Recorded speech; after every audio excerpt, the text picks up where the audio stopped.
donc, puisque nous sommes en train de parler des plans de Dieu associés aux miens, le mot qui est clé ici, c'est le plan. Amen. C'est le plan. Et Dieu, comme l'architecte de ce plan, a eu à confier son plan à quelqu'un, individuellement, collectivement. Nous avons reçu de Dieu des plans.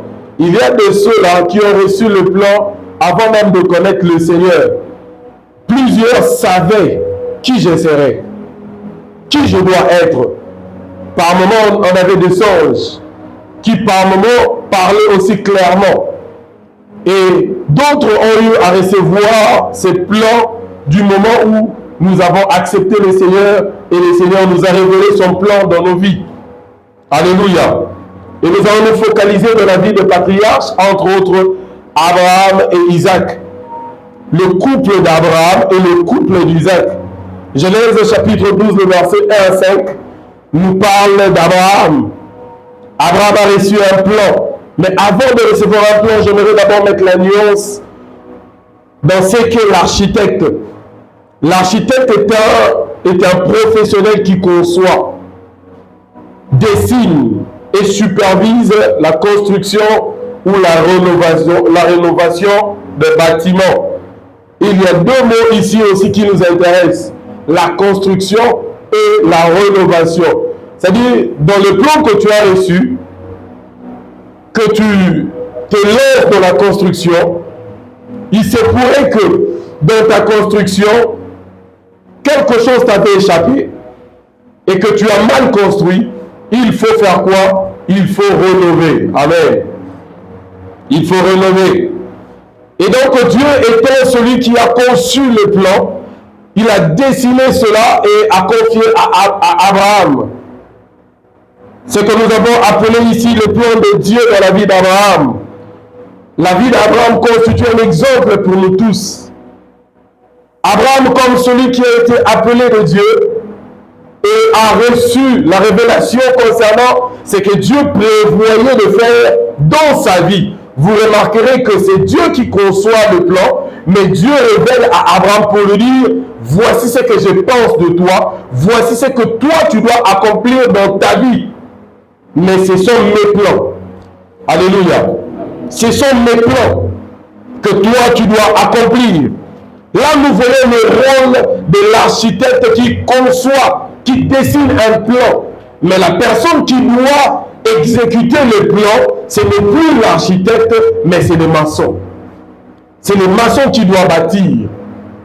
Parce que le maçon est un professionnel dans la construction.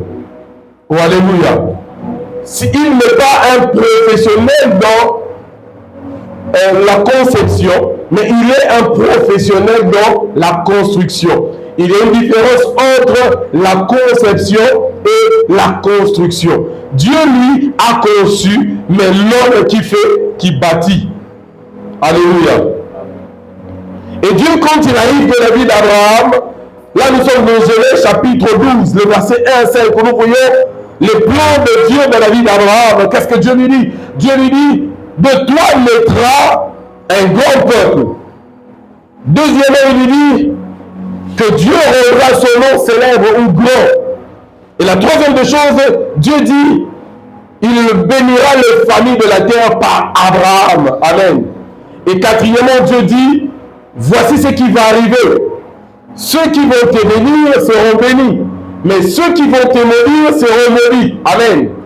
Dieu donne l'ensemble de ce que doit vivre Abraham. Il lui confie. C'était des choses que Abraham n'avait pas encore vécues. C'était des choses qu'il avait reçues à l'instant où Dieu l'avait révélé.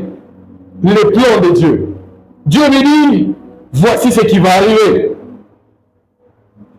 Quand Dieu révèle, Dieu veut que l'homme puisse maintenant mettre en application ce que Dieu dit. Et généralement, quand Dieu parle, nous voulons subir et non participer dans ce que Dieu dit. Alléluia.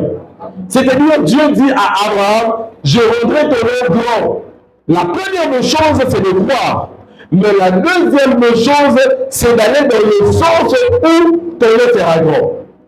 Ce n'est pas que ton nom deviendra grand en croisant les bras, mais Dieu veut que tu puisses construire ton nom.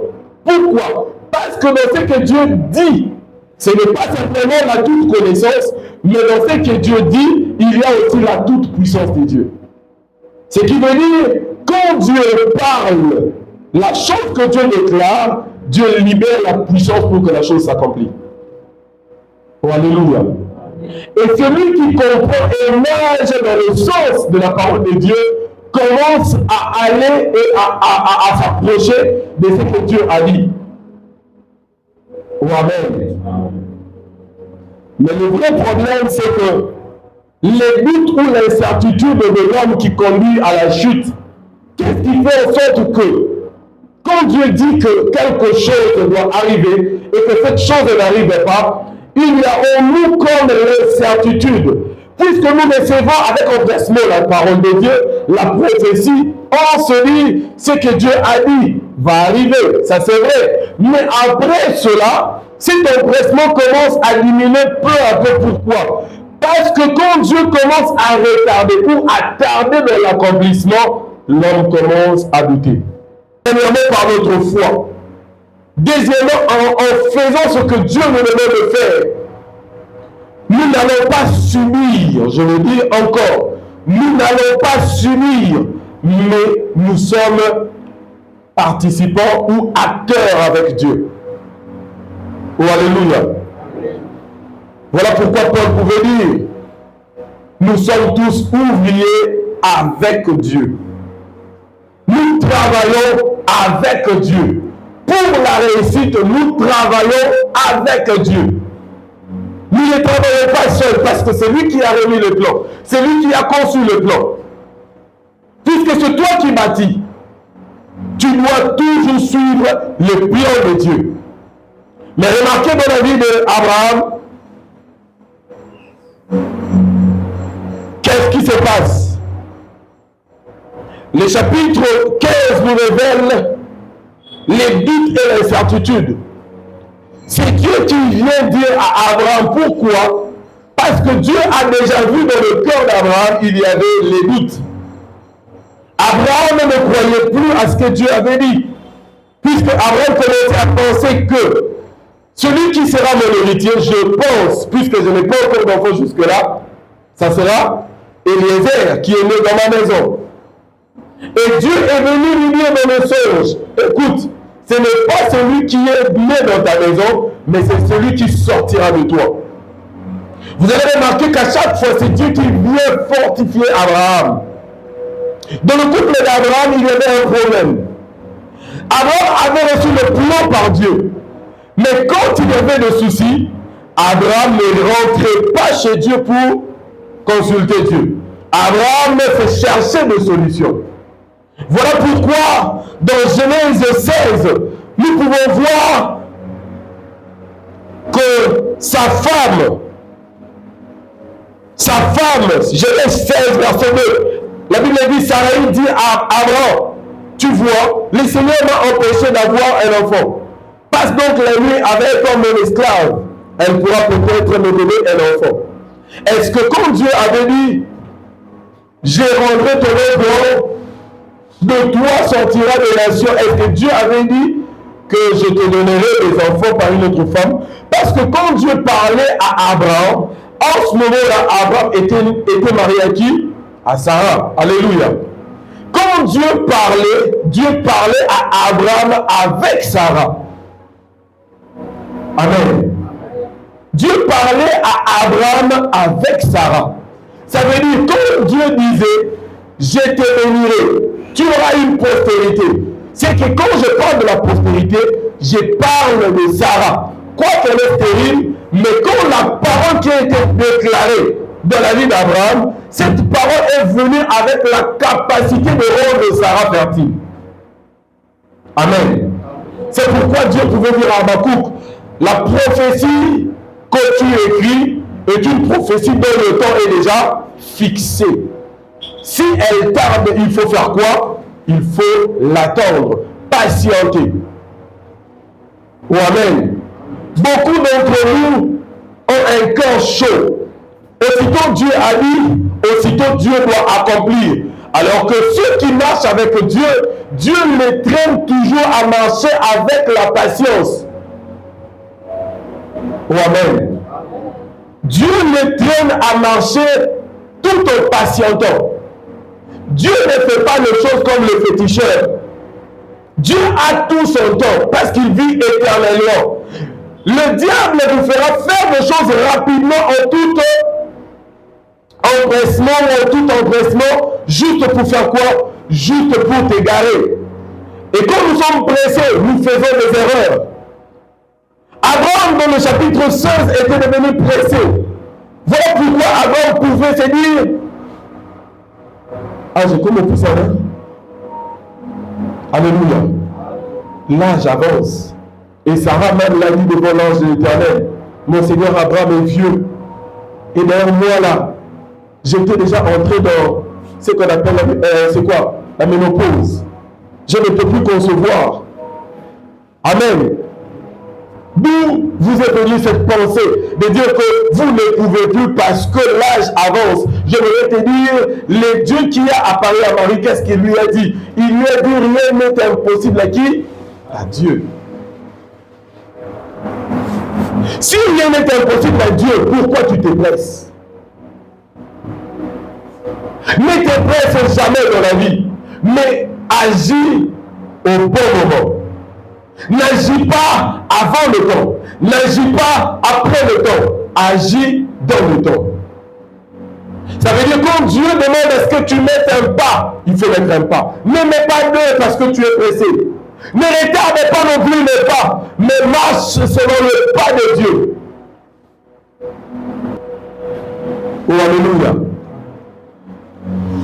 Sarah a conduit Abraham dans l'erreur pour chercher celui qui n'était pas le fils de la promesse. Les hommes cherchent à aider Dieu. On ne peut pas aider Dieu.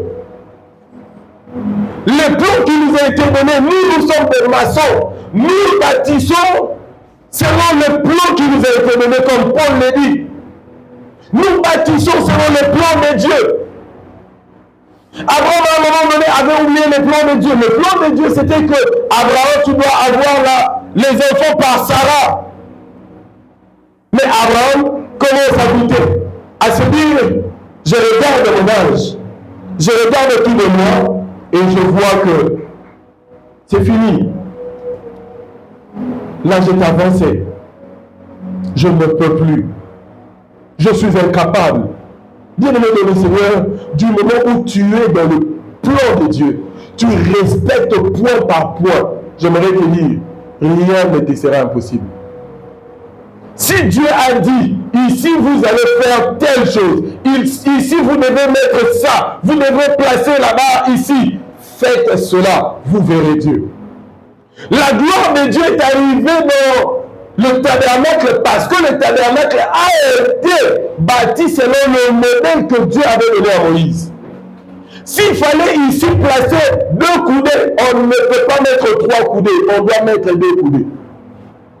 Si Dieu avait voulu que vous mettiez 10 coudées, mettez 10 coudées. Si Dieu avait demandé qu'ici, mettez la peau de la chèvre teintée et que vous avez mis la peau d'une vache, il n'y aura pas de gloire.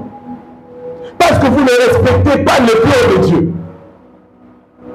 Dieu a dit à Moïse, tu feras cette maison d'après le modèle que moi je t'ai donné. D'après le plan que moi je t'ai donné. Si tu ne respectes pas le plan, tu ne peux pas amener dans cette maison-là la gloire.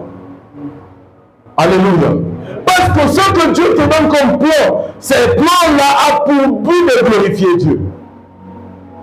Le plan de Dieu dans ta vie, ou que le plan de Dieu associé à ton plan, c'est que Dieu, derrière ce plan, attend la gloire. C'est pourquoi tu dois faire d'après le modèle que Dieu te donne. D'après ce que Dieu te donne, qu'est-ce que Dieu te dit? Avant, Dieu t'a dit quoi? Le problème d'abord, quand il rencontrait des obstacles,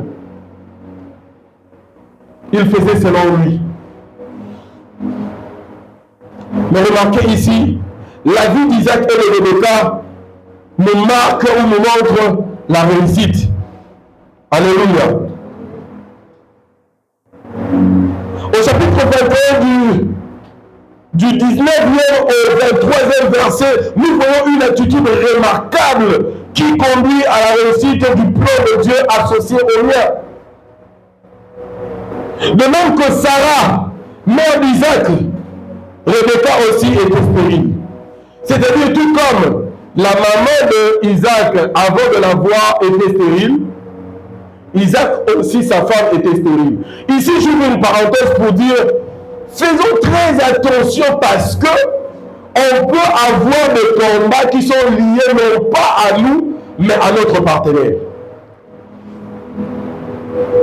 La maman de Rebecca n'était pas stérile. Hein?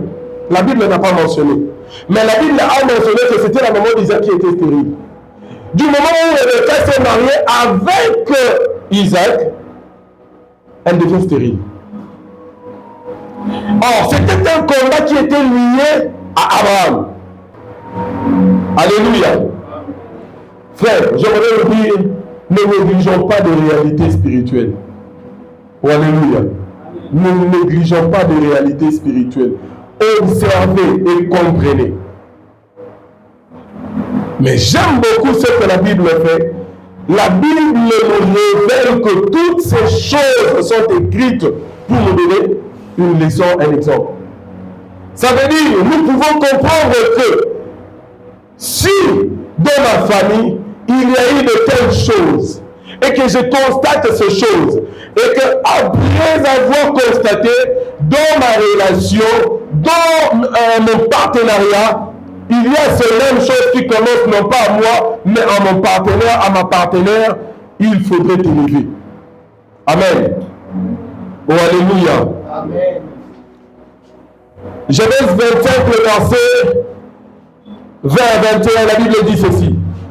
À l'âge de 40 ans, Isaac prend pour femme Rebecca, fille de Bethuel, et sa sœur de Laban. Tous deux sont des Araméens de haute Mésopotamie. Mais Rebecca ne peut pas avoir d'enfant. Alléluia. Rebecca ne peut pas avoir d'enfant. J'ai beaucoup aimé l'attitude d'Isaac. La femme n'avait pas d'enfant. Amen.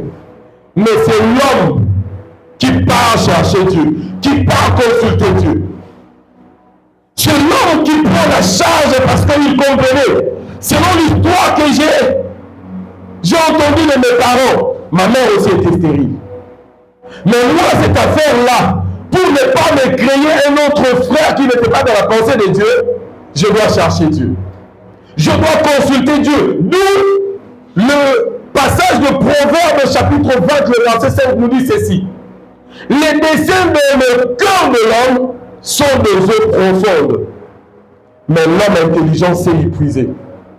On dit ceci, les projets dans le cœur de l'homme sont comme des eaux profondes.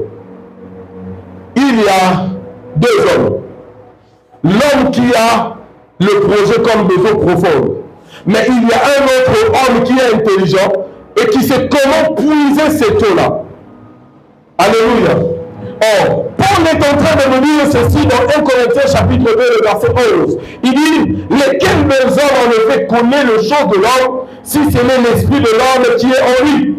De même, personne ne connaît les choses de Dieu, si ce n'est par l'esprit de Dieu. Le premier homme qui a des projets, c'est Dieu. Qui sont comme les eaux profondes. Et l'homme a besoin de boire cette eau. Mais qui pourra entrer dans le cœur de Dieu pour prendre ce qui est la pensée de Dieu et le ramener dans sa vie? Sinon, c'est par le Saint-Esprit que nous entrons dans le cœur de Dieu et nous puisons ce que Dieu pense. J'aimerais nous dire ici, quand nous puisons la pensée de Dieu et que Dieu libère sa pensée, Dieu libère sa parole, Dieu ne libère pas que la parole, Dieu libère aussi la puissance qui accompagne la parole. La Bible dit, au commencement, Dieu créa les cieux et la terre. La terre était informe et vide. l'Esprit de Dieu s'est mouvé au-dessus des eaux. Qu'est-ce que Dieu a fait? Dieu a dit. Et quand Dieu a dit, les choses ont commencé à se réaliser. C'est-à-dire, ceux qui devraient bâtir sont en train pour bâtir. Alors j'aimerais dire à une personne, du moment où Dieu t'a révélé quelque chose concernant ta vie, j'aimerais te dire, Dieu t'a révélé son plan qui dégage en soi la puissance de Dieu. Et il y a une grâce dans cette puissance-là. Quand tu entres dans cela, tu entres dans la grâce de construire. Amen. Tu entres dans la grâce de construire. 1 Corinthiens 2, verset 12, maintenant dit ceci. Or nous n'avons pas reçu l'esprit du monde, mais l'esprit qui vient de Dieu, afin que nous connaissions les choses que Dieu nous a données par sa grâce. Et nous avons remarqué, il y a eu un obstacle devant Isaac. Sa femme était stérile. Isaac a dit non, je veux prier.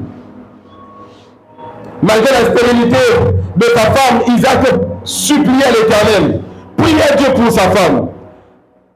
Et Dieu a répondu. Sa femme devint enceinte. Ça veut dire, dans le plan que Dieu tu nous as donné, ça n'était pas marqué. Tu as dit que nous devons être une nation. Tu viens confirmer par moi que tu avais dit à Abraham que nous devons être une nation. Abraham n'a eu que moi, Esaü et le fils de Ketura. Et c'est moi que tu as désigné pour continuer la lignée. Et tu rends ma femme stérile. Seigneur, non, ce n'est pas le plan. Seigneur, ce n'est pas le plan. Toi, quand tu rencontres des obstacles, tu te disqualifies toi-même. Quand tu rencontres des obstacles, tu te retires. Non pas pour chercher Dieu, mais pour fuir le nom de Dieu, pour commencer à faire tes projets, tes plans à toi-même. Alors que Dieu, par moment, veut que nous puissions rencontrer des obstacles pour que notre maturité puisse s'élever. Celui qui rencontre des obstacles, son intelligence commence à travailler. Que dois-je faire? Essayer de chercher Dieu, essayer de m'appliquer. Généralement, on commence par chercher Dieu et s'appliquer après. Amen. La deuxième des choses, deuxième obstacle, la Bible dit que la femme devint enceinte, mais une grossesse difficile. Des enfants commencent à se battre. Vous savez, quand on dit que c'est une grossesse difficile, ça peut traîner à la mort. C'est le tour de Rebecca. Elle dit, c'est mon tour d'aller consulter Dieu, parce que c'est moi qui porte maintenant des enfants. Rebecca est allée consulter Dieu. Elle est allée consulter Dieu. Et la Bible dit que Dieu l'a encore répondu pour lui dire que tu as des nations. C'est là qu'elle reçoit maintenant l'explication claire du plan de Dieu. J'avais dit à Abraham que je ferais de lui une nation. Et Rebecca a eu une grossesse difficile. Au point où elle pouvait mourir, elle est allée consulter Dieu. Et Dieu l'a répondu pour dire, tu as des nations en toi. Là encore, il y a un énigme. Pour dire, Seigneur, ok, mais parmi les deux nations, qui est vraiment la nation que tu as choisie pour ton peuple? Alléluia. Vous comprenez? Comment devons-nous, à chaque fois, chercher à consulter Dieu pour comprendre au clair les plans que nous avons reçus? Parce que ta vie constitue un bâtisseur. Tu es en train de bâtir. À chaque pas que tu fais, tu es en train de faire quelque chose.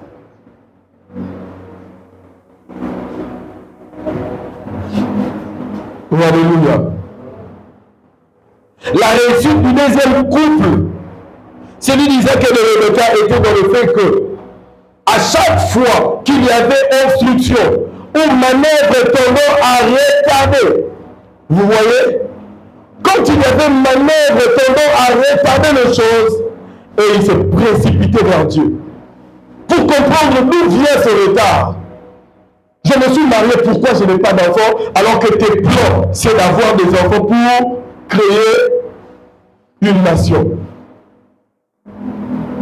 Bien aimé, j'aimerais vous dire en 2026, nous ne serons plus paresseux. Quand tu vois des choses qui ne s'accomplissent pas, va vers Dieu. Va vers la retraite. Retire-toi. Cherche Dieu. Seigneur, qu'est-ce qui ne va pas? Tu m'avais dit que dans ma famille, nous serons ceci. Jusque-là, je ne vois pas cela. Et quand tu ne vois pas, tu ne peux pas rester tranquille. Tu ne peux pas non plus faire selon toi. Tu dois rentrer auprès de celui qui t'avait dit. Celui qui t'avait donné le plan. Amen. Celui qui t'avait donné le plan. Pour tes études. Pourquoi tu ne rentres pas auprès de Dieu? Parce qu'il y a une gloire derrière tes études. Et si tu trouves que dans tes études, il y a comme des obstacles, tu commences à trop manquer les frais, tu commences à avoir du dégoût pour les études, j'aimerais te dire, il y a des obstacles. Va prier. Va prier. Et tu verras que Dieu te redonnera la force pour agir. Dieu te donnera la force pour agir. De mauvaises décisions que tu as eues, j'aimerais te dire, rentre auprès de Dieu. Dieu te donnera la capacité et la force de continuer. Alléluia. Proverbe 16, verset 1 dit ceci. Les humains font des projets, mais c'est le Seigneur qui prend les décisions. Nous pouvons prendre des décisions. Nous pouvons formuler des projets. Mais si le projet que Dieu avait formé sur nous ne correspond pas à ce que nous préparons, tu ne pourras pas aller loin avec ce que tu fais. Amen. Proverbe 19, le verset 3 dit ceci. Les humains se trompent de route à cause de leur bêtise. Les humains se trompent de route à cause de leur bêtise. Ensuite, ils se mettent en colère contre le Seigneur. C'est-à-dire, quand nous prenons des résolutions comme Sarah, est-ce que c'est Dieu qui lui avait dit de prendre sa servante, son esclave, et de lui donner à son mari? Non, ce n'était pas Dieu. C'était sa bêtise. Et quand elle a eu à faire cette bêtise, c'est contre Abraham, c'est contre Dieu qu'elle s'était fâchée. Maintenant, la servante commence à la regarder différemment. Maintenant, la servante commence aussi à s'imposer.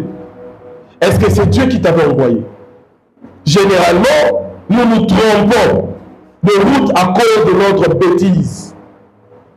Ah, j'aimerais dire à quelqu'un ici dans Jérémie 29, le verset 11, qui dit: oui, moi, le Seigneur, je connais le projet que je ferai pour vous. Qui est l'homme intelligent qui ira dans le cœur de Dieu en prière par le Saint-Esprit pour puiser dans le cœur de Dieu ce qui est le projet de Dieu? Pour connaître ce que Dieu attend de toi, pour connaître ce qui est devant toi. Mais nous voulons faire par nous-mêmes. Parce que nos cœurs bouillonnent pour ce que nous voulons.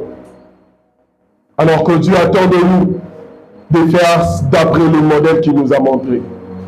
De faire d'après ce que Dieu nous dit. Bien-aimés, si nous ne voulons pas échouer en 2026, j'aimerais que vous ayez cette attitude. L'attitude de prière. L'attitude de l'application. Ne restons pas simplement dans la prière, mais appliquons-nous. Parce que nous n'allons pas subir seulement le plan de Dieu. Mais qu'est-ce qui nous attend? Ce qui nous attend, c'est de travailler. C'est d'aller dans la direction de ce plan. C'est de faire ce que Dieu attend de nous. N'attendez pas que Dieu fasse. Du moment où Dieu t'a montré, commence à bouger. Commence à travailler. Il y a des choses que tu dois apprendre. Si Dieu t'a dit que tu seras telle personne, va faire des recherches sur comment devenir cette telle personne. Va faire des recherches parce que ce que Dieu a dit, il y a une puissance, il y a une grâce dans cela. Entre dans cette grâce, entre dans cette puissance. Tu verras que à chaque fois que tu feras le pas, forcément ça ne sera pas toujours meilleur. Mais j'aimerais te dire, ce que tu fais, même dans tes échecs, Dieu se glorifiera parce que tu apprendras. Tous ceux qui sont devenus ce qu'ils sont, ce n'est pas parce qu'ils ont toujours réussi sans échouer. L'échec contribue même dans la réussite. L'échec contribue dans ta réussite. Toi, quand tu échoues, c'est là que tu insultes Dieu. Non, Dieu t'enseigne. Tu as échoué en 2025, c'est une leçon. Tu as échoué dans tel plan. J'aimerais te dire, le concepteur n'est pas que concepteur, c'est aussi un innovateur. Alléluia. C'est aussi un rénovateur. Ça veut dire, ce que tu as mal fait, il viendra te le dire et te dire comment réparer cela. Oh, alléluia. J'aimerais que ce matin, que chacun de nous puisse avoir la conscience de ce que Dieu t'a dit. Si jusque-là tu ne connais pas la pensée de Dieu dans ta vie, bien aimé dans le Seigneur, j'aimerais te demander, entre en prière, cherche Dieu. Déjà au début janvier, je vous l'annonce, nous aurons quelques jours de prière qu'on a dénommé toute l'année Yambala Olo. Yambala Olo, je te dis, même dans mes prédications, tu ne vas plus échouer. Je te boosterai dans mes prédications. Je prophétiserai sur ta vie pour connaître. Celui qui ne connaît pas encore, je te dis, tu connaîtras. Parce que Dieu n'est pas un Dieu caché. Il s'est révélé. Puisqu'il s'est révélé, il te donnera son plan. Les plans venant de l'éternité passée pour l'accomplir dans le temps. Parce que ces plans-là te permettent de travailler les choses sur la terre afin de préparer aussi ton éternité. Que Dieu bénisse sa parole.